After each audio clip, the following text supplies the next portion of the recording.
Yeah, update to my last video. I just up and left work. I finished my work. And then I went to lunch. And I was like, I don't think I can stand being here anymore. I should just go home. And everything in me just screamed to go home. And so I'm going home. I clocked out and I'm going home. I used to do this a lot in high school. When things got overwhelming, I just started walking off campus. And it was actually a way better idea to walk off campus and just leave altogether.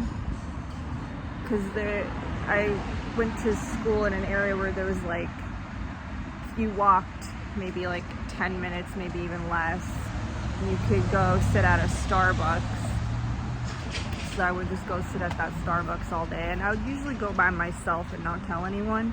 And that's the safest way to do anything and get away with stuff, is go do it by yourself and don't tell anyone. And I would go do that on the daily.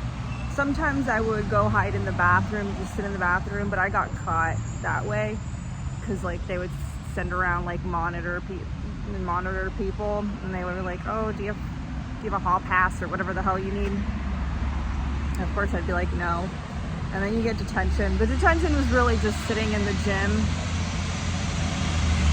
in quiet, which is already what I did anyway. Like I would already just sit in quiet, like except with a group of people that were talking. So now I would just sit in quiet with a group of people that weren't talking.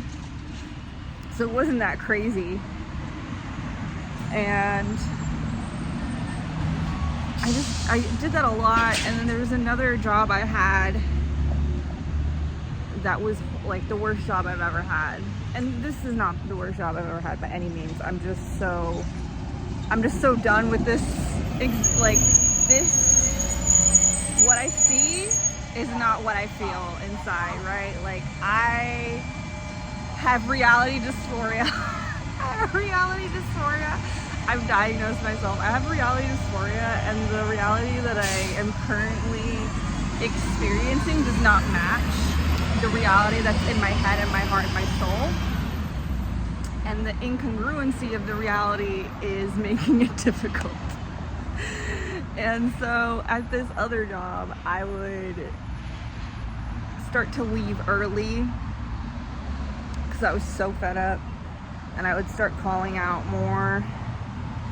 Except I got in trouble there because I made the mistake of telling people that I was leaving early.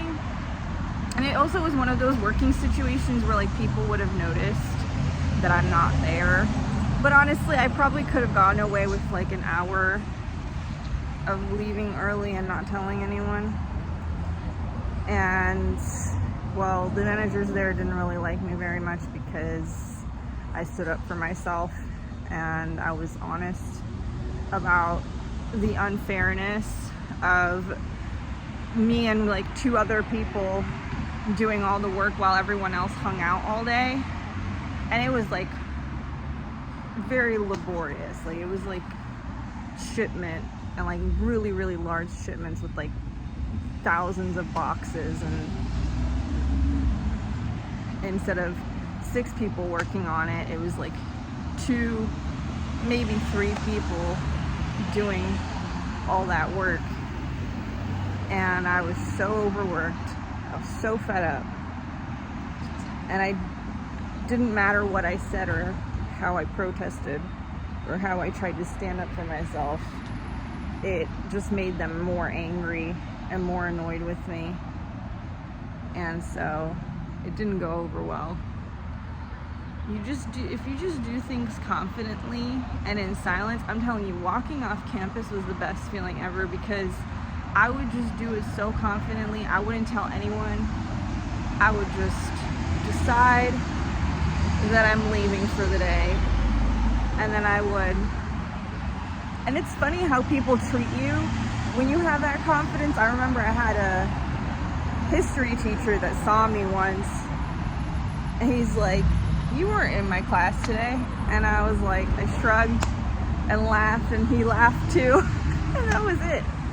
Like, like it's crazy how if you just project the like confidence of like, yeah, this is just what's happening now, and that's honestly how I feel right now. I'm like, this is just what's happening now. I don't identify with having a job, so I don't identify with working here.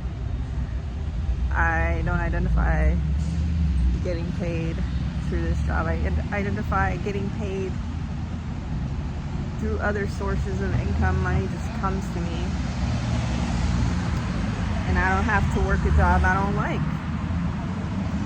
And so when I've done my work for the day, instead of wasting the company's time and hanging out in the stockroom, I'm just gonna leave. And that's what I did. So now I'm just gonna go enjoy the freedom of life. I don't really have any plans. I don't really know what I want to do. A part of me just wants to go home and lay down. That sounds kind of boring. I want to enjoy the sunshine and the freedom that I've given myself today. Hell, I already gave myself some freedom on Wednesday when I called out for essentially no reason. But this is just where I'm at. This is the point I've gotten to. I can barely go a couple months at this point because this doesn't mesh with me. This doesn't mesh with me. Even if I have a good manager, and I already knew this, and I've already said this in therapy to my therapist. Even if the pay was good, even if my manager was good, even if my coworkers were good, even if all these things were good, I would still not be happy in a job like this because this isn't what I want to be doing. And I can't shake that feeling. So, I don't know. We'll see what I do today. But whatever it is, I'm gonna enjoy it.